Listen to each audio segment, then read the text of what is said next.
Hello dear students. तो आज हमारा है 45 डेज चैलेंज का छठा दिन। आज हम फिर कुछ प्यारे प्यारे कॉन्सेप्ट्स, मोस्ट रिपीटेड कॉन्सेप्ट्स और एनटीए में जिनके पूछे जाने के चांसेस बहुत ज़्यादा हैं उस टाइप के क्वेश्चंस लेके आपके पास आ चुके हैं। और आज हम डिस्कस करेंगे डिटर्मिनेंट के कुछ क्वेश्चंस हैं, और जिसमें पहला क्वेश्चन हमारे सामने लिखा हुआ है the number of singular matrix. तो सबसे पहले सिंगुलर मैट्रिक्स क्या होता है? सिंगुलर मैट्रिक्स हम उसको बोलते हैं जिसका डिटर्मिनेंट जीरो हो। सिंगुलर मैट्रिक्स वो मैट्रिक्स होती है जिसका डिटर्मिनेंट जीरो होता है, of order 2 whose elements are 2 3 6 9। 2 3 6 9 को यूज करते हुए हमें मैट्रिक्स बनाने सिंगुलर, तो उसकी काउंटिंग बतानी है कितने होंगे। तो इसके लिए हम ऐसा सोच सकते हैं कि अगर ए बी सी डी ये चार एलिमेंट थे तो हम कहेंगे कि A D minus B C equal to zero होना चाहिए। A D minus B C equal to zero. मेरे पास वो चार एलिमेंट है 2 3 6 9। मैं किसी को कितनी बार भी ले सकता हूं। तो अगर मैं सिर्फ केस 1 बनाऊं जिसमें मैं सिर्फ only use one element, only use one element, अगर हम एलिमेंट सिर्फ एक ही लेते हैं कोई सा भी, फॉर एग्जाम्पल मैंने 2 ले लिया तो 2 2 2 2, तो ये ऑब्वियस है कि जीरो होगा। तो ऐसा मैं कितने तरीके से कर सकता हूं? तो चार में से कोई भी एक एलिमेंट लेके प्लॉट करने का तरीका एक ही होगा, तो 4C1 हो जाएगा। ये केस 1 है। केस 2 में आप कह सकते हो कि ओनली या एग्जैक्टली 2 एलिमेंट्स। ओनली की जगह वर्ड यूज कर सकते हैं हम एग्जैक्टली। Exactly use 2 elements. अगर सिर्फ 2 एलिमेंट्स हम यूज करें, अगर जैसे मैं 2 एलिमेंट लेता हूं, जैसे मैंने लिया 2 और 6, तो 2 और 6 है ना। तो 2 और 6 ले लिया आपने, तो यहां पे 2 और 6 लिख सकते हो, या फिर 2 2 है ना, 6 6 लिख सकते हो, या फिर 6 6 2 2 लिख सकते हो, या फिर 6 6 2 2।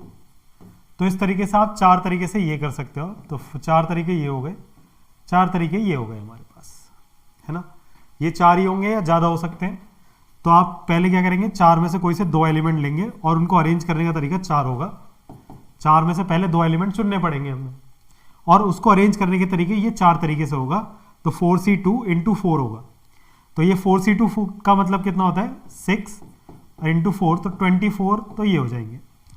और केस 3 अगर मैं देखूं तो केस 3 हम ले सकते हैं कि एग्जैक्टली 3 एलिमेंट्स ले लिए जाए। Exactly use 3 elements. अगर मैं 3 एलिमेंट यूज करूंगा तो 3 एलिमेंट लेने पे कोई भी सारी की सारी नॉन सिंगुलर बनेंगी, किसी भी डिटरमिनेंट का जीरो नहीं आएगा। जैसे 2 3 6 ले लें या 3 6 9 ले लें, तो कोई भी कॉम्बिनेशन नहीं बनेगा जहां पर जो डिटरमिनेंट की वैल्यू आ जाए जीरो आ जाए, क्योंकि मेरे को A D equal to B C चाहिए। तो अगर मैं 3 एलिमेंट लेके बनाऊंगा तो कभी भी A D equal to B C नहीं आएगा। फिर case 4 exactly 4 elements. Exactly 4 elements. अगर 4 एलिमेंट हैं तो मैं 4 डिफरेंट मैट्रिक्स बना सकता हूं जो जीरो दे देंगे, है ना। जैसे आप कैसे जीरो बनाओगे? 2 6 12, या आप ले सकते हो 2 9 18, 2 into 9 equal to 3 equal to 6 होगा। इसके आप टोटल कितने कॉम्बिनेशन बना सकते हो? तो 8 कॉम्बिनेशन बना सकते हो, है ना। टोटल कितने बना सकते हो इसके? 8। जैसे 2 इंटू 9 है तो 9 इंटू 2 कर सकते हो, और 6 इंटू 3 कर सकते हो, 2 इंटू 9 इंटू 3 इंटू 6 कर सकते हो। तो ऐसे करके 8 बनेंगे तरीके। तो टोटल नंबर ऑफ एलिमेंट्स की, total number of singular matrix कितने हो जाएंगे? 4 24 और 8। इन सबको ऐड करेंगे तो 36 इसका करेक्ट आंसर होगा। तो इसका आंसर होगा 36। और इंपॉर्टेंट कॉन्सेप्ट है, इसके जैसे क्वेश्चन पूछे जा रहे हैं। तो अब हम मूव करते हैं अपने सेकंड क्वेश्चन की तरफ। तो सेकंड क्वेश्चन क्या है उसे देखते हैं। तो ये है हमारा सेकंड क्वेश्चन। सेकंड क्वेश्चन के अंदर ये सबसे ज्यादा इंपॉर्टेंट टाइप है, समझ के चलिए कि सबसे ज्यादा इंपॉर्टेंट टाइप है कि इस तरीके से वो आपको एडजॉइंट डिटर्मिनेंट बहुत सारी मिक्स करके देगा। इसके अंदर जो मेन कॉन्सेप्ट है कि अगर आपका डिटर्मिनेंट ऑफ एडजॉइंट ऑफ ए पूछ रहा है तो वो हो जाता है डिटरमिनेंट ऑफ ए की पावर n-1। और अगर एडजॉइंट 2 बार है, एडजॉइंट ऑफ ए, तो इसकी वैल्यू आती है डिटरमिनेंट ऑफ ए की पावर n-1, तो आएगा ही। एडजॉइंट कितनी बार लिखा है? 2 बार, तो पावर 2 हो जाएगी। अगर यही 3 बार होता adjoint of adjoint of adjoint of A, तो यहां पर ये हो जाता डिटरमिनेंट ऑफ ए की पावर n-1 तो आएगा ही, लेकिन अब एडजॉइंट कितनी बार है? 3 बार, तो पावर 3 आएगी। और दूसरा कॉन्सेप्ट है कि एडजॉइंट ऑफ, सपोज करो कुछ के ए लिखा है, तो ये के इंटू एडजॉइंट ऑफ ए का डिटरमिनेंट हो जाएगा, इस तरीके से लिख सकते हो इसको। अब तीसरा कि k इंटू ए का डिटरमिनेंट है, तो वो k की पावर 3 या k की पावर n कहो, क्योंकि n क्या होगा? ऑर्डर ऑफ मैट्रिक्स, k की power n into determinant of A हो जाएगा। ये प्रॉपर्टीज बहुत इंपॉर्टेंट है, इन पे बेस्ड क्वेश्चन आना ही आना है, ठीक है, आना ही आना है, मान के चलिए। तो अब हम बात करते हैं कि यहां पे लिखा क्या है। तो यहां लिखा है डिटरमिनेंट ऑफ 3 टाइम्स एडजॉइंट और फिर 2 times adjoint and determinant of A into A, ऐसे लिखा हुआ है। तो सबसे पहले डिटरमिनेंट में से 3 बाहर आएगा और इक्वल टू में लिखा हुआ है 3 की पावर -13 इंटू 2 की पावर -10। सबसे पहले इस 3 को बाहर निकालोगे तो डिटरमिनेंट के अंदर ये जो 3 है, ये 3 बाहर कैसा आएगा? तो 3 की पावर, ऑर्डर कितना दे रखा है बेटा? 3, तो ये 3 की पावर 3 बाहर आ जाएगा और लिखा रहेगा अंदर adjoint of 2 adjoint of determinant of A into A का डिटरमिनेंट। अब ये सपोज करो इस पूरे को आप एक मैट्रिक्स मान लो, तो एडजॉइंट ऑफ ए लिखा है, तो 3 की पावर 3 और इस पूरे का आ जाएगा determinant of 2 adjoint of A into A की power 2 adjoint determinant of A into A की पावर कितना आ जाएगा? तो n-1 यानी कि 3-1 यानी कि 2 आ जाएगा। अब फिर ये 2 बाहर निकालना है, तो इस डिटरमिनेंट की वजह से 2 की पावर 3 बाहर आएगा, लेकिन ये पावर 2 है तो 2 की पावर 6 हो जाएगा और ये लिखा जाएगा एडजॉइंट ऑफ, है ना, adjoint of determinant of A into A की पावर 2। अब अगेन एडजॉइंट ऑफ दिस, तो अब क्या लिखेंगे? 3 की पावर 3 इंटू 2 की पावर 6। एडजॉइंट ऑफ सब मैट्रिक्स, तो सब matrix determinant of A into A का डिटरमिनेंट और उसकी पावर पहले तो n-1 यानी कि 3 तो 4 हो जाएगा। अब ये डिटरमिनेंट ऑफ ए बाहर आएगा, तो 3 की पावर 3 2 की पावर 6 डिटरमिनेंट ऑफ ए यानी कि k बाहर आएगा इस वाली प्रॉपर्टी से, तो k की पावर n तो आना ही है, तो डिटरमिनेंट ऑफ ए बाहर आएगा तो उसकी पावर डिटरमिनेंट ऑफ ए की पावर 3 तो ऑलरेडी आना था और ये पावर ऊपर 4 और इंटू डिटरमिनेंट ऑफ ए की पावर ये 4। अब यहां से आ जाएगा 3 की पावर 3 2 की पावर 6 और डिटरमिनेंट ए की पावर कितनी है? 12 और 4 16, है ना, कितना हो जाएगा? डिटरमिनेंट ऑफ ए की पावर हो जाएगा 16 इक्वल टू में क्या लिखा हुआ है? 3 की पावर -13 इंटू 2 की पावर -10 इंटू 2 की पावर -10। अगर अब आप यहां से कंपेयर करेंगे तो यहां बचेगा कितना? 3, यहां बचेगा -10, है ना, इससे आप करोगे -16 हो जाएगा। तो डिटरमिनेंट ऑफ ए की पावर 16 इक्वल्स टू, ये नीचे डिवाइड में जाएगा तो 3 की पावर -16 और फिर ये 2 की पावर 6 जाएगा तो 2 की पावर -16 यानी कि determinant of A equals to 1/6 हो जाएगा। ये डिटरमिनेंट ऑफ ए की वैल्यू आ गई, क्योंकि 16 से 16 पावर हटेंगी, पावर -1 बचेगा तो वो 1/6 हो जाएगा। फिर दूसरा रिलेशन दिया है कि 3 यहां पे भी डिटरमिनेंट होगा, determinant of 3 adjoint 2a equals to हमें कितना दे रखा है? 2 की पावर -m इंटू 3 की पावर -n। अब इस पहले 3 को बाहर निकालेंगे तो 3 की पावर 3 बाहर आ जाएगा और एडजॉइंट ऑफ 2a बचेगा। अब determinant of adjoint of A, determinant of adjoint of A, तो 3 की power 3 and determinant of 2a की पावर कितना? n-1, n- मतलब 3-1 तो यानी कि 2 इक्वल्स टू 2 की पावर -m और 3 की पावर -n। अब यहां से ये 2 बाहर आएगा तो आप इसे लिख सकते हो 3 की पावर 3 और 2 की पावर 6 हो जाएगा, क्योंकि 3 तो बाहर आएगा, पावर ऊपर 2 ही है, और डिटरमिनेंट ऑफ ए की पावर 2 इक्वल्स टू 2 की पावर -m इंटू 3 की पावर -n। डिटरमिनेंट ऑफ ए की वैल्यू 1/6 है तो ये हो जाएगा 3 की पावर 3 इंटू 2 की पावर 6 और डिटरमिनेंट ऑफ ए की जगह 1/6 का मतलब 6 इंटू 6 इक्वल्स टू 2 की पावर -m एंड 3 की पावर माइनस एन। अब देखो एक 3 कट जाएगा तो बचेगा 3 की पावर 1 और 2 कट जाएंगे तो 2 की पावर बचेगा -4 इक्वल्स टू 2 की पावर माइनस एम एंड 3 की पावर माइनस एन। तो यहाँ से मेरे को मिलेगा m की वैल्यू -4, n की वैल्यू -1। m और n मिल गए, मेरे को m और n चाहिए थे और वैल्यू बतानी है 3m, यानी कि मॉड के अंदर 3, m की वैल्यू -4 और 2 -1। इसे सॉल्व करेंगे तो -12 -2, तो डिटरमिनेंट ऑफ वो मॉड ऑफ -14, तो वो कितना आ जाएगा 14। तो इसका करेक्ट आंसर होगा 14। बहुत ही इंपॉर्टेंट कॉन्सेप्ट है, बहुत ही जरूरी कॉन्सेप्ट है। ऐसा क्वेश्चन आ रहा है और फिर आएगा और दोबारा आएगा, आपको बस इसकी प्रैक्टिस करनी है। तो अब मूव करते हैं हम अपने अगले क्वेश्चन की तरफ। तो अब देखते हैं अगला क्वेश्चन क्या है। तो ये है हमारा अगला क्वेश्चन। अगला क्वेश्चन भी सेम कॉन्सेप्ट पे ही है। सेम कॉन्सेप्ट पे क्यों है? क्योंकि लगातार पूछा जा रहा है। लगातार पूछा जाएगा तो इसके जैसे बहुत सारे क्वेश्चन होंगे। तो एक क्वेश्चन और डिस्कस करते हैं ताकि कॉन्सेप्ट की क्लियरिटी बहुत अच्छे से हो जाए। अब हमें दे रखा है डिटरमिनेंट ऑफ ए कितना है बेटा 3। अब यहां पर इसको पहले अच्छे से लिखते हैं। Determinant of adjoint of -4, adjoint of -3 and adjoint of 3, adjoint of 2a की पावर -1 और फिर उसका डिटरमिनेंट इक्वल टू में दे रखा है 2 की पावर m इंटू 3 की पावर m।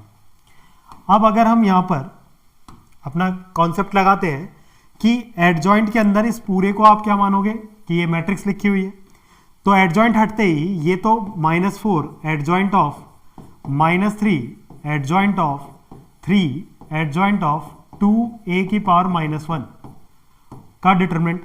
अब ये एडजॉइंट हटेगा तो n-1 आना था ऊपर। n मतलब ऑर्डर कितना है 3 में से एक गया तो 2 आ जाएगा। अब ये -4 बाहर निकालेंगे तो -4 की पावर 3 तो बाहर आएगा ही आएगा। डिटरमिनेंट ऑफ k अभी प्रॉपर्टी सीखी हमने, तो -4 की पावर 3 और ऊपर से पावर 2। अंदर बचा adjoint of -3 adjoint of 3 adjoint 2a का इनवर्स का डिटरमिनेंट पावर 2 है। फिर ये एडजॉइंट हटेगा तो फिर पावर 2 जाएगी और यहां हो जाएगा 4 की पावर 6। ये एडजॉइंट हटेगा तो ये पूरा आ जाएगा 3 adjoint of 3 adjoint of 2a की पावर -1 का डिटरमिनेंट। अब ये एडजॉइंट हटने की वजह से फिर एक पावर 2 आएगी तो 2 2 4 हो जाएगा। अब ये -3 बाहर आएगा तो 4 की पावर 6 -3 की पावर 3 तो आएगा ही आएगा और ये पावर 4 ऊपर जो लिखी है वो 4 आ जाएगी और अंदर बचेगा एडजॉइंट ऑफ 3 एडजॉइंट 2a का इनवर्स का डिटरमिनेंट। अब यहां से आप देखेंगे कि ये एडजॉइंट हटेगा तो यहां तो बचा कितना 4 की पावर 6 इंटू -3 की पावर 12 हो जाएगा, तो वो 3 की पावर 12 ही लिख सकते हो, 3 की पावर 12। अब ये एडजॉइंट हटेगा तो ये पूरा बचेगा, ये वाला हिस्सा बचेगा 3 एडजॉइंट 2a की पावर -1 का डिटरमिनेंट। 4 यहां ऑलरेडी था तो 8 हो जाएगा, यहां पे 4 है। अब इसको देखो आप, फिर ये 3 बाहर आएगा तो 4 की पावर 6 3 की पावर 12 और 3 की पावर 3 तो आएगा ही आएगा और उसके ऊपर पावर 8 और आएगी और अंदर बचेगा एडजॉइंट ऑफ 2a का इनवर्स। यहां हो जाएगा 4 की पावर 6 एंड 3 की पावर 36 है ना। अब यहां पर ये इनवर्स है तो ये अपॉन में आएगा डिटरमिनेंट ऑफ 2a और पावर कितनी 8 थी, एडजॉइंट हट गया तो 16 हो गया यहां पर। अब 4 की पावर 6 को आप लिख सकते हो 2 की पावर 12 है ना। 4 की पावर 6 को आप क्या लिख सकते हो 2 की पावर 12 इंटू 3 की पावर 36 एंड डिवाइड बाई 2 बाहर आएगा, 2 की पावर थी तो 2 की पावर 48 हो जाएगा ये एंड डिटरमिनेंट ऑफ a की पावर 16। अब आपके पास यहां बचा 2 की पावर -36 और 3 की पावर, नीचे 3 की पावर कितना है 16 है ना, तो ये बचा 3 की पावर 20। तो ये आएगा हमारे पास और इसको कंपेयर करना है हमें किससे 2 की पावर m इंटू 3 की पावर n से। तो m की वैल्यू हो गई -36 और n की वैल्यू हो गई 20। m की वैल्यू -36, m की जगह -36 प्लस 2 इंटू n की जगह 40, वो सॉरी n की जगह 20, तो 20 into 2 40 -36, then answer is 4। Option C हमारा करेक्ट हो जाएगा। Most important concept. अब मूव करते हैं हम अगले क्वेश्चन की तरफ, अगले कॉन्सेप्ट की तरफ। तो देखते हैं अगला क्वेश्चन हमारा क्या है। तो ये है हमारा अगला क्वेश्चन, वैसा ही है लेकिन एक छोटा सा डिफरेंस है इस क्वेश्चन के अंदर, छोटा सा कॉन्सेप्ट, कि अगर हमारे पास डिटरमिनेंट के अंदर ए बी सी ऐसे मैट्रिक्स है तो मैं उसको determinant of A, determinant of B और डिटरमिनेंट ऑफ सी लिख सकता हूं। दूसरा डिटरमिनेंट ऑफ ए और वो इक्वल होता है डिटरमिनेंट ऑफ ए ट्रांसपोज, ये दोनों सेम होते हैं। तो सबसे पहले हम वही काम करते हैं कि इन सबको अलग अलग कर लेते हैं। ये इन्फॉर्मेशन हमारे पास है कि डिटरमिनेंट ऑफ ए की वैल्यू 3 है, डिटरमिनेंट ऑफ बी की वैल्यू 2 है। इस एक्सप्रेशन की वैल्यू निकालनी है अपने को, तो आप क्या करेंगे, determinant of A transpose into determinant of A into determinant of adjoint of 2a की power -1 into determinant of adjoint of 4a b और determinant of adjoint of ab का इनवर्स और determinant of a into A transpose या a into A transpose, ये सब हमने separate कर दिया। डिटरमिनेंट ऑफ ए ये 3, इसको आप क्या लिख सकते हो, तो इसको आप लिखोगे माइनस है तो नीचे ले जाओ, तो 1 अपॉन डिटरमिनेंट ऑफ 2a की पावर कितना हो जाएगा, तो एडजॉइंट का डिटरमिनेंट लेने पर पावर कितनी आती है n-1, तो 2 आ जाएगा, इनटू इसको भी आप क्या करो डिटरमिनेंट ऑफ 4b की पावर 2 और इसको आप क्या करोगे 1 अपॉन डिटरमिनेंट ऑफ ab की पावर 2 और डिटरमिनेंट ऑफ a कितना है 3 और फिर 3, ठीक है। अब वैल्यूज रखते हैं, 3 3 जा 9 हो जाएगा, या 3 की पावर 4 लिख लो, है ना, सिंप्लीफाई करने में आसान रहेगा फिलहाल के लिए। 3 की पावर 4 लिख लेते हैं, 2 3 और वो 2 3, यहां से 2 बाहर आएगा तो 1 अपॉन 2 की पावर 3 तो बाहर आना था और पावर 2 है तो 2 की पावर 6 आएगा और डिटरमिनेंट ऑफ ए की वैल्यू 3 है और इंटू फिर 4 बाहर आएगा तो 4 की पावर 3 और ये पावर 2 तो 6 और डिटरमिनेंट ऑफ बी की वैल्यू 2 की पावर 2 हो जाएगा। फिर determinant of A into determinant of B का स्क्वायर है तो 3 की पावर 2 एंड 2 की पावर 2, 3 की पावर 2, उस 3 की पावर 2 को हम यहां क्लब कर चुके थे।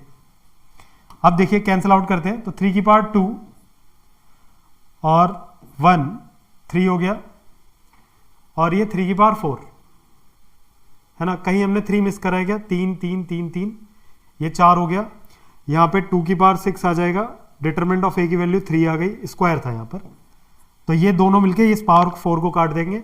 अब ये हो जाएगा 2 की पावर 12 इंटू 2 की पावर 2 डिवाइड बाई 2 की पावर 6 इंटू 2 की पावर 2, ये कट गया तो 2 की पावर 6 बचा, ओवरऑल 2 की पावर 6 मतलब 64 इसका करेक्ट आंसर होगा, तो ऑप्शन ए इसका सही हो जाएगा। मेन कॉन्सेप्ट ये था कि एबीसी का अगर डिटरमिनेंट है तो उसको आप अलग कर सकते हैं, बाकी प्रॉपर्टीज अभी हमने सेकंड क्वेश्चन थर्ड क्वेश्चन में रिवाइज कर ही लिए, एक छोटा सा कॉन्सेप्ट चेंज इसमें था। तो अब मूव करते हैं हम अगले क्वेश्चन की तरफ। तो अगला क्वेश्चन क्या है देखते हैं। तो मूव हमारा ये अगला क्वेश्चन है। अगला क्वेश्चन हमें डिटरमिनेंट ऑफ ए की वैल्यू 2 दी हुई है, डिटरमिनेंट ऑफ ए की वैल्यू 2 है और n इक्वल्स टू दिया determinant of adjoint adjoint adjoint, तो डिटरमिनेंट है, मैंने कहा था एडजॉइंट जितनी बार आएगा तो डिटरमिनेंट ऑफ ए की पावर 2 तो आएगा ही और पावर में कितना आएगा n-1 यानी कि 2 की पावर n-1, तो ये लिखा ही हुआ है ना, पावर कितना 2024 है ना, जितनी बार लिखा होगा एडजॉइंट, एडजॉइंट कितनी बार है 2024, तो ये हो गया। डिटरमिनेंट ऑफ ए की वैल्यू 2 की पावर 2024, तो पहले हम इसके बारे में बात करते हैं कि 2 की पावर 2024 क्या है। इस क्वेश्चन के अंदर डिविजिबल बाय 9, तो रिमाइंडर मांग रहा है, यानी कि बाइनोमियल का भी कुछ पार्ट इसने जोड़ दिया। 2 की पावर 2024 को आप क्या लिख सकते हो, तो आप इसको लिख सकते हो, इसको 8 में कन्वर्ट करते हैं, क्या 3 से ये कट रहा है, तो 2 की पावर 3 अंदर कर दिया हमने, 3 से इसको काटेंगे तो 3 6 18, 2 कैरी, 3 7 21 और सॉरी 3 से काट रहे हैं ना हम, 3 6 18, 2 कैरी, 3 7 21, 3 4 12 और 2 की पावर 2 बच जाएगा अलग, तो आप इसे लिख सकते हो 4 इंटू 8 माइनस 1, 8 माइनस 1 या 9 माइनस 1 है ना, 9 माइनस 1 की पावर 6 7 4 है ना, बाइनोमियल का कॉन्सेप्ट है ये। अब यहां से क्या होगा कि 9 तो पूरा डिविजिबल है तो 1 वाला पावर बचेगा, तो ये यहां से क्या बचा 4 है ना, तो इसको मैं क्या लिख सकता हूं कि ये आपका निकल के आया 4, यानी कि ये जो एक्सप्रेशन लिखा है, इसका रिमाइंडर हमेशा कितना है, 4 है, तो इसको मैं 9m प्लस 4 की फॉर्म में लिख सकता हूँ। ये जो भी होगा, रिमाइंडर 4 बचा रहा है, तो ये 2 की पावर 9m प्लस 4 होगा। इसे 2 की पावर 4 इंटू 2 की पावर 9m लिख सकते हैं, तो ये हो जाएगा 2 की पावर 4 इंटू 2 की पावर कितना हो जाएगा, ये 9m को 3 की पावर 3m लिख सकते हैं हम। तो अगेन 2 की पावर 4, इसको 9 माइनस 1 लिख सकते हैं हम। 9 माइनस 1 की पावर कुछ भी हो, रिमाइंडर यहां से 1 आएगा, तो बचा हमारे पास 16 रिमाइंडर आ रहा है, लेकिन 9 से डिविजन करना है, तो 9 से डिवाइड करने पर रिमाइंडर क्या बन जाएगा, 7। तो ये कॉन्सेप्ट बहुत इंपॉर्टेंट है। ये वाला जो पार्ट है ना, ये भी जेई लगातार पूछ रहा है। अब यहां पर क्या करा उसने कि डिटरमिनेंट के साथ मिला के इसको कॉन्सेप्ट को पूछ लिया, नहीं तो डायरेक्ट इस पे भी क्वेश्चन आ जाता है, ठीक है, रिमाइंडर पे।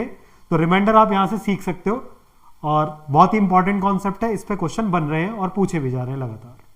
तो मूव करते हैं हम अगले क्वेश्चन की तरफ। तो ये है हमारा अगला क्वेश्चन। अगला क्वेश्चन बहुत ही इंपॉर्टेंट है, ये कॉन्सेप्ट पूछा जाता है, इस पे बेस्ड क्वेश्चन आना तय है, फिक्स है। क्रैमर रूल का यूज करते हैं इस क्वेश्चन को करने के लिए। क्वेश्चन हमारे को क्या बोल रहा है, क्वेश्चन बोल रहा है कि if the system of this linear equation A और B are real number has infinitely many solution, तो इनफाइनाइटली मैनी सॉल्यूशन के लिए डी 0 होना चाहिए, D1 0 होना चाहिए, D2 की 0 होना चाहिए और D3 0 होना चाहिए। अगर आपको नहीं पता कि D, D1, D2, D3 क्या होते हैं, तो आप समझो D क्या होता है, D होता है डिटरमिनेंट जो कोएफिशिएंट से बनता है XYZ के, 1 1 2, और फिर 2 3 A, और अगला है -1 -3 और B।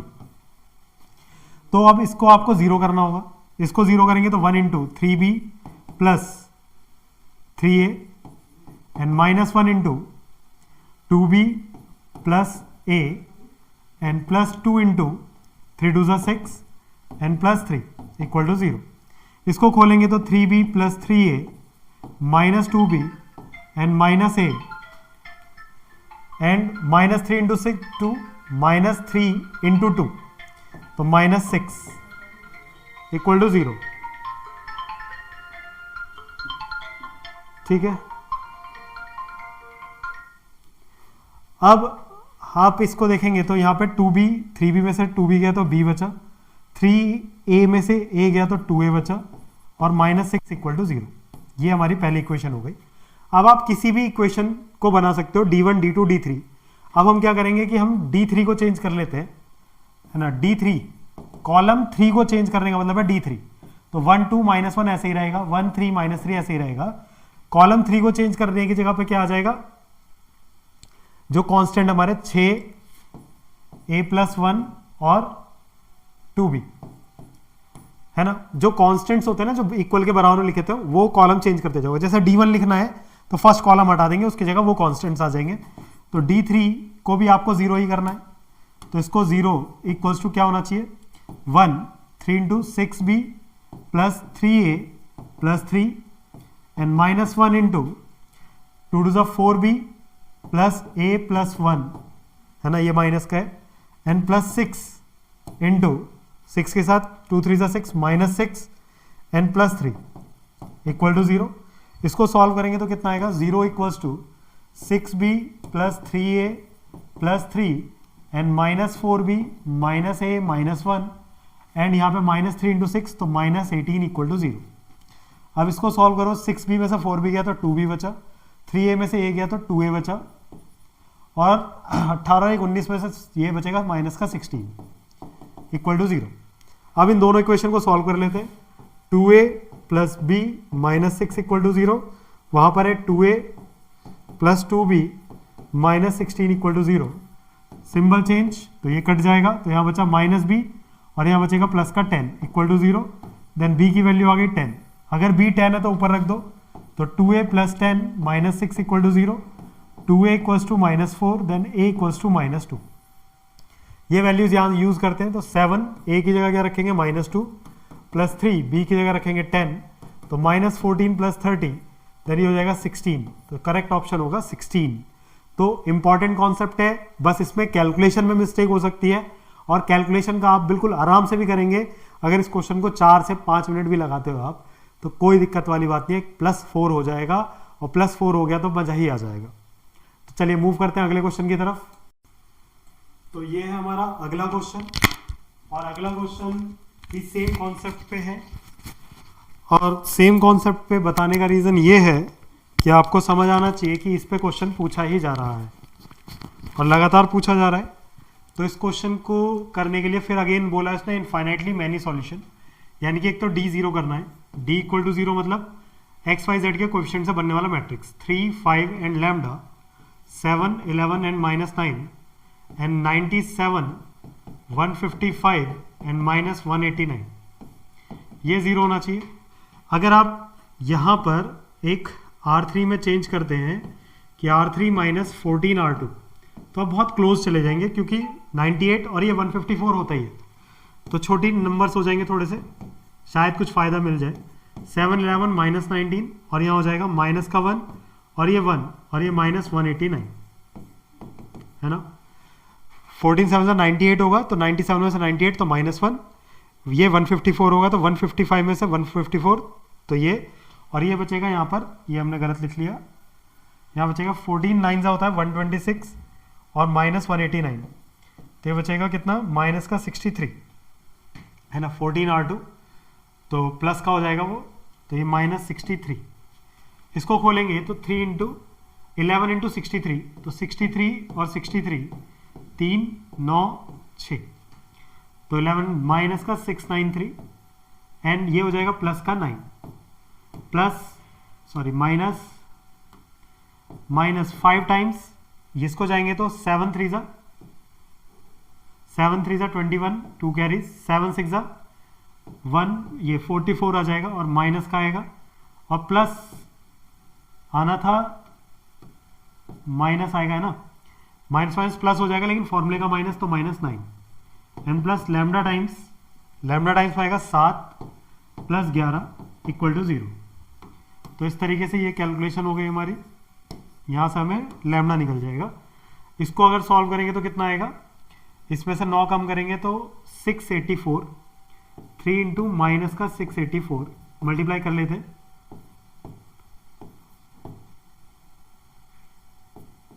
है ना। 3 की अगर मल्टीप्लाई करेंगे 3 4 ज़ा 12 का 2 1 कैरी 3 24, 3 4 ज़ा 12 का 2 1 कैरी 3 8 24 और 1 25 का 5 2 3 6 18 19 20, माइनस का 20 50 हो गया और ये माइनस 5 इंटू -450, तो ये minus plus 2250 plus 18 times lambda = 0। यहाँ पे हमारे पास क्या बचेगा, तो 198 बचेगा है ना, प्लस का 198 और plus 18 lambda = 0, then 18 lambda equals to -198, then lambda equals to -11। ये हमारे लैम्डा की वैल्यू आ गई। अब हमें निकालना है म्यू, तो म्यू के लिए हम दोबारा से डिटरमिनेंट लिखेंगे D3 तो 3 7 और 97। इसको क्यों सेम रखा, क्योंकि ये देखो यहाँ पे हमने कैलकुलेट करा तो ये कट गया था, छोटे हो गए थे नंबर्स, तो इसलिए इसको हम ऐसे ही रखेंगे 11 और 155, जो थर्ड कॉलम है हमारा उसकी जगह आ जाएगा 3 2 और म्यू = 0। इसको सॉल्व करने के लिए आप D3 लिख सकते हो 3 5 3 7 11 2 और यहाँ हो जाएगा -1 1 और यहाँ पे कितना आ जाएगा म्यू -28 = 0। इसको खोलेंगे तो 3 इंटू 11 इंटू म्यू -28 -2 और फिर -5 इंटू 7 म्यू -28 एंड +2 है ना, ये वाला, और फिर उसके बाद +3 इंटू 7 + 11, यहाँ पर मल्टीप्लाई करेंगे तो 3 11 म्यू -28 और 28 8 308 और -2, माइनस का 308 और माइनस का 2 तो माइनस का 310, -5 इंटू 7 म्यू, 7 की मल्टीप्लाई इसमें करेंगे तो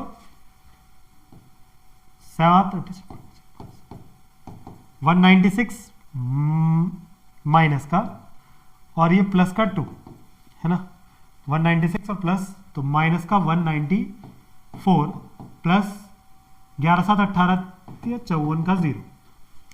तो 33 म्यू माइनस 930 माइनस 35 म्यू और माइनस माइनस प्लस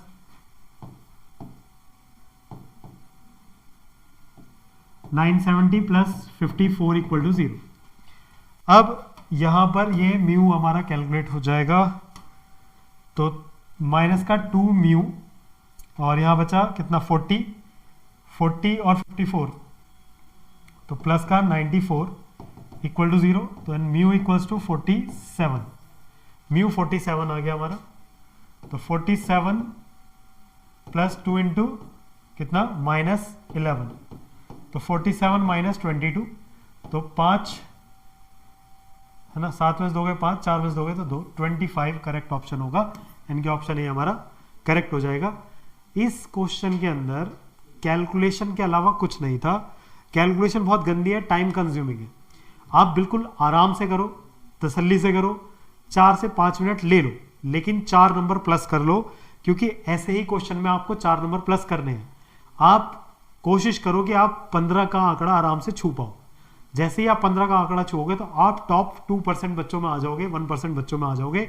और ध्यान रखना कि ऐसे क्वेश्चंस जब कैलकुलेटिव करते हैं तो गलतियां होती है, गलती होते हैं तो हम इसे छोड़ के आगे बढ़ जाते हैं और हमें पेपर में वो क्वेश्चंस ढूंढने जो हमसे हो जाए। तो चलिए आप मूव करते हैं हम अगले क्वेश्चन की तरफ। तो ये है हमारा अगला क्वेश्चन। अगला क्वेश्चन बोल रहा है let the system of the equation this and this have infinitely many solution then the number of solution of this equation system if X Y Z are integer. इसके बताने क्वेश्चन थोड़ा सा लंबा है, तो पहले हम क्या करते हैं, पहले हम इनफाइनाइट मैनी सॉल्यूशन है तो 1 5 -1 4 3 -3 और 24 1 और लैम्डा शुड बी 0। तो 1 3 lambda plus 3 -5 4 lambda plus 72 and -1 into 4 -72 equal to 0 होना चाहिए। तो यहां से 3 lambda plus 3 minus 20 lambda minus 360 and यहां बचेगा कितना 68 माइनस का तो प्लस 68 इक्वल टू 0। तो माइनस का 17 लैम्डा और ये कितना हो जाएगा minus 360 and plus 71 equal to 0। फिर यहां पे घटाएंगे तो माइनस 17 लैम्डा, ये कितना बचेगा 10 कम होगा तो 350, सॉरी 70 कम करना है ना, 60 कम हो गया 390 और 390 में से क्या 389 289, तो ये हो जाएगा 289 प्लस का, तो लैम्डा आ गया हमारे पास 17 माइनस का, लैम्डा की वैल्यू -17 है। और फिर इसके बाद हमारे पास म्यू निकालना है अपने को, तो 1 फिर 4 एंड 24 म्यू इधर है ना, तो तीसरा वाला ही चेंज कर ले हम, तीसरा वाला ही चेंज करते हैं 5 3 और 1 और तीसरे वाले में आ जाएगा 1 7 और म्यू 1 7 और म्यू इक्वल टू 0। तो 1 3 into mu 3 mu -7 -5 into 4 mu minus 168 and plus 1 into 4 -72 equal to 0। 3 mu -7 minus 20 mu plus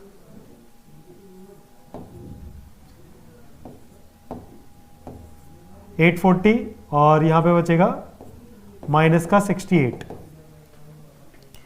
minus का 17 म्यू, अब की बार कितना आया प्लस 840 और इसको इसके साथ ऐड करेंगे तो -75 इक्वल टू 0। तो -17 म्यू इक्वल्स टू माइनस का बचेगा तो 840 -75 765, तो म्यू इक्वल्स टू 17 से काटो इसे, 17 4 सा 68 और 8 बजा तो म्यू आ गया 45। अब इसके आगे एक्स वाई जेड इंटीजर है, तो हम क्या कर सकते हैं, हमारे पास इंफॉर्मेशन लिख देते हैं, लैम्डा कितना है -17 और म्यू कितना आ गया 45, बाकी हम रफ कर देते हैं।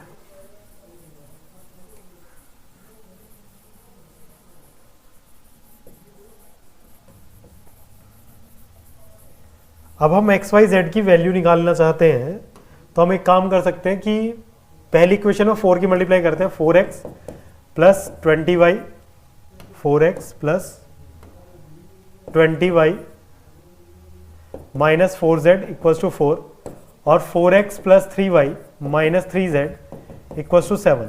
सब्ट्रैक्ट करें इसको तो ये कट जाएगा, तो यहाँ से बचा 17y और ये कितना आ जाएगा -z equals to -3। Then y की वैल्यू आ गई -3 प्लस z डिवाइड बाई 17, एक y की वैल्यू। फिर अब x को भी y की टर्म में निकाल लें, तो z को खत्म कर लेते हैं।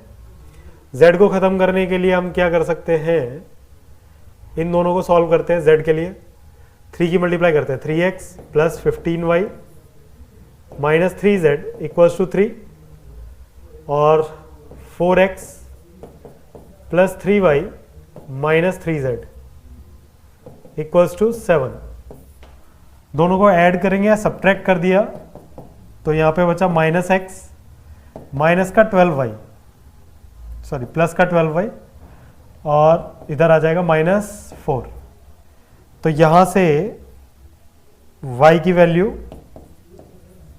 x की वैल्यू निकालनी है ना, x की वैल्यू निकालेंगे हम, x उधर भेजा तो 12y प्लस 4 हो जाएगा। x यहाँ से z निकालना था ना अपने को, 17y plus 3 equal to z। अब देखें x y z इंटीजर होना चाहिए, तो x की जगह 12y प्लस 4 और y की जगह y रहेगा, z की जगह 17y प्लस 3। ये कहाँ होना चाहिए, 7 से 77 के बीच में होना चाहिए। अब 12y 12 और 13 30y प्लस 7 77 और 7 से माइनस करेंगे तो कितना हो जाएगा 0, 30y और 11 है ना, 7 में 70, 30 से डिवाइड करेंगे तो 0 y और 7/3। यहाँ से y दिख रहा है सिर्फ 0 1 2 हो सकता है, 0 1 और 2, तो यही 3 इंटीजर्स होंगे, यानी कि इसका सॉल्यूशन 3 होगा। मजे की बात अब ये समझ आया इस सवाल में हमें कि लैम्डा और म्यू नहीं भी निकालते तो भी हमारा काम इन दो इक्वेशन की मदद से भी हम कर सकते थे और इजीली कर सकते थे। ठीक है, तो एक कह सकते हो कि टाइम वेस्ट। चलिए अगले क्वेश्चन की तरफ चलते हैं। तो ये है अगला क्वेश्चन, और ये क्वेश्चन इसलिए चुना गया कि यूनिक तरीके से एनटीए ने इस क्वेश्चन को लिख के दिया, और यूनिक तरीका ऐसे दे दिया, अल्फा ब्रैकेट के अंदर लिख दिया alpha x alpha 1 2 y 1 beta 2 z 2 3 gamma equal to 0 0 0।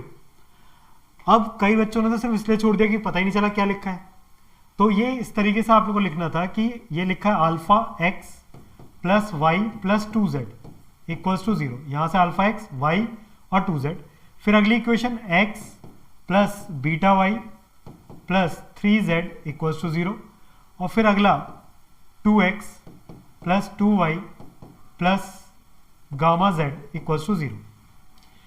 अब कह रहा है कि इसका for some x Y z is not equal to, then this is the value, इसकी वैल्यू निकालनी है। तो आप क्या करोगे, नॉन ट्रिवियल सॉल्यूशन कह सकते हो इसको। तो अल्फा 1 2 यहाँ से डिटरमिनेंट बना लेते हैं, 1 beta 3 and 2 2 gamma should be 0।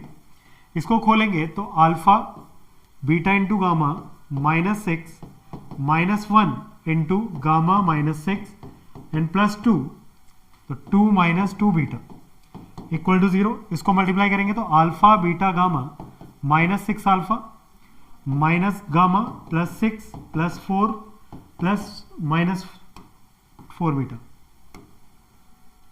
-4 beta equal to 0।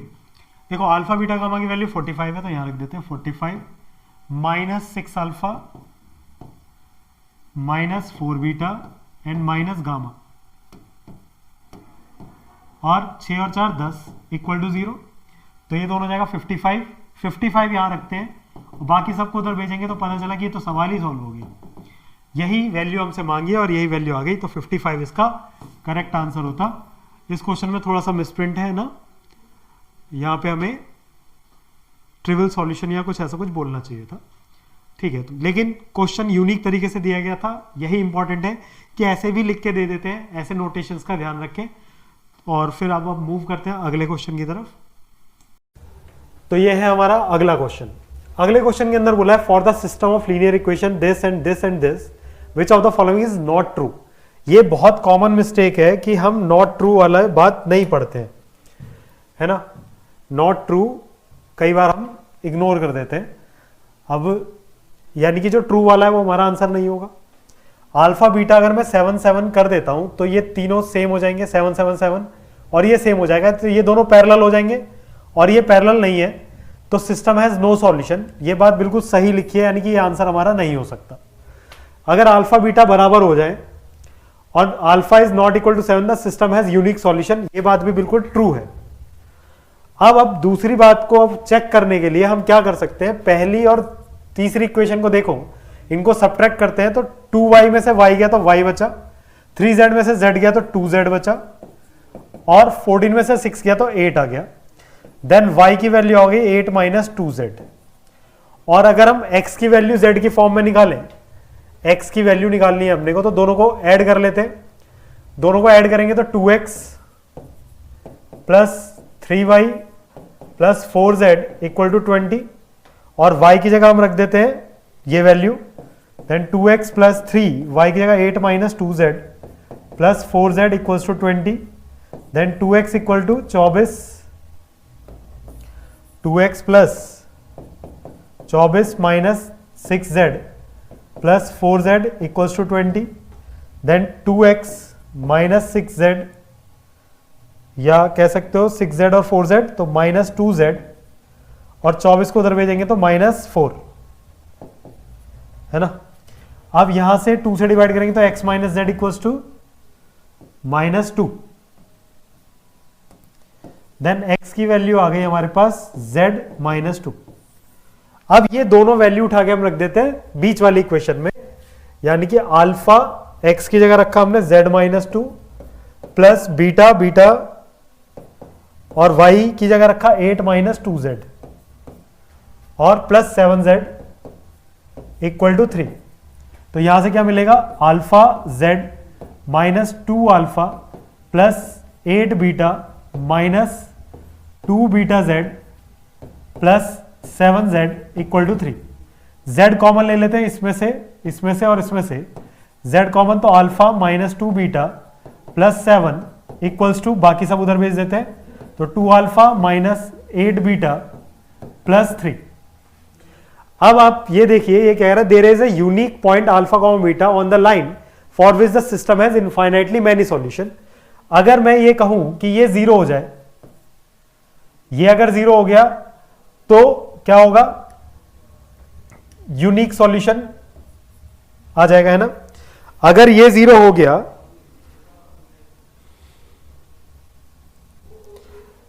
For unique solution, ये 0 नहीं होना चाहिए, सॉरी ये 0 नहीं होना चाहिए। और फिर इनफाइनाइट मैनी सॉल्यूशन के लिए ये भी 0 और ये भी 0, ठीक है। अल्फा कॉमा बीटा 7,7 नहीं है, लेकिन on the line x plus 2y plus 7 equal to 0, यानी कि ये 0, the system has infinitely many solution. तो ऑप्शन डी हमारा करेक्ट हो जाएगा, क्योंकि ये बात गलत लिखी हुई है, यही गलत है इसमें, ठीक है। तो ऑप्शन डी हमारा सही है। तो इस तरीके से इसका आंसर होगा ऑप्शन डी। तो अब हम चलते हैं अगले क्वेश्चन की तरफ। तो ये है हमारा अगला क्वेश्चन, कह रहा है let the system of this equation has infinitely many solution, then the radius of circle is lambda and mu touching the line this. Okay, तो लैम्डा और म्यू हमें निकालने पड़ेंगे सेंटर के लिए। तो हम यहां से मैट्रिक्स डिटरमिनेंट बनाते हैं, 2 7 and 12, 3 3 3 5 minus 2 and minus 4 plus lambda, 4 plus lambda, ठीक है। तो आप क्या कर सकते हो कि इसमें से घटा लो, इसमें से घटा लो, ठीक है। 7 में से 2 गए तो 5, 3 में से 3 गया तो 0, -2 -5 तो -7, फिर 12 में 7 गए तो 5, फिर 3 में से 3 गया तो 0, फिर इसमें से इसे घटाएंगे तो प्लस का 2 हो जाएगा, माइनस लैम्डा -4 तो माइनस लैम्डा -4 तो -2, 12 3 और माइनस लैम्डा +4, इससे खोल देते हैं तो 3 plus minus plus minus plus minus plus minus plus तो -3 के साथ ये रो ये कॉलम गया तो 5 into minus lambda -2 and minus +35 हो जाएगा इक्वल टू 0। तो -5 lambda -10 +35 equal to 0, then -5 lambda +25 equal to 0, then lambda equals to 5।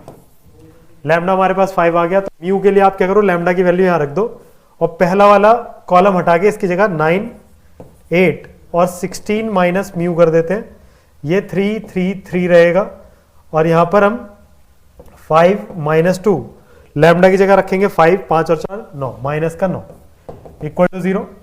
अब इसको सॉल्व करना है तो वही कर दो, 9 में से 8 गया तो 9 को तो ऐसे ही रहने देते हैं, है ना। चलो 9 में से 8 गया तो 8 में से 9 तो -1, 3 में से 3 0, -2 -5 तो -7, 16 माइनस म्यू -8 तो 8 माइनस म्यू, 3 में से 3 0, 9 -9 +2 तो -7, फिर यहाँ पे 16 माइनस म्यू 3 और -9, इसको खोलेंगे तो फिर -3 इंटू में -7 इंटू 8 माइनस म्यू और -1 प्लस फिर -7 इक्वल टू 0। तो यहां से हमें क्या मिलेगा, 56 प्लस 7 म्यू -7 इक्वल टू 0। तो ये कितना हो जाएगा, 63 माइनस का equal to 7 mu then plus का 63 हो जाएगा, तो म्यू इक्वल टू आ जाएगा 9। तो हमारे सेंटर मिल गए हमें, सेंटर कितना है बेटा, लैम्डा 5 और म्यू हो गया 9, ये हमारे सेंटर हो गए और उस लाइन को वो टच कर रहा है, ये सेंटर है और लाइन को टच कर रहा है, तो सेंटर से इस लाइन का perpendicular distance 4x equals to 3y और ये 5,9, तो इसको इधर ले आओ। रेडियस के लिए हम क्या करेंगे, r equals to 4 into 5 -3 into 9 and divide by 5, then r आ जाएगा 20 माइनस 27 डिवाइड बाय 5, तो ये कितना आ जाएगा 7/5 माइनस का, लेकिन मॉड लगा हुआ रहता है इस पे, तो 7/5 करेक्ट ऑप्शन होगा, तो ऑप्शन बी हो जाएगा। तो इस तरीके से आज के हमने जो भी क्वेश्चंस करे उनमें स्टार्टिंग का इनफाइनाइटली मैनी सॉल्यूशन तक तो सेम है, उसके बाद कुछ कुछ चीजें चेंज करता है, तो वो कुछ भी हो सकती है, लेकिन ये कॉन्सेप्ट्स आपको बहुत अच्छे से आने चाहिए। और इस पूरे सेशन के दौरान हमने एक बात बहुत अच्छे से नोटिस करी कि इस चैप्टर के अंदर या इस चैप्टर का जब भी क्वेश्चन आएगा तो कैलकुलेशन करने के लिए आप तैयार रहिए। कैलकुलेशन थोड़ा सा टाइम ले सकती है, लेकिन आप 4 नंबर कंफर्म कर सकते हो, तो आप तैयारी करिए, हम आपके साथ हैं। वीडियो को शेयर करते रहिए अपने दोस्तों के साथ और अपने जितने भी जानकार हैं उनके साथ। Thank you so much for watching this video.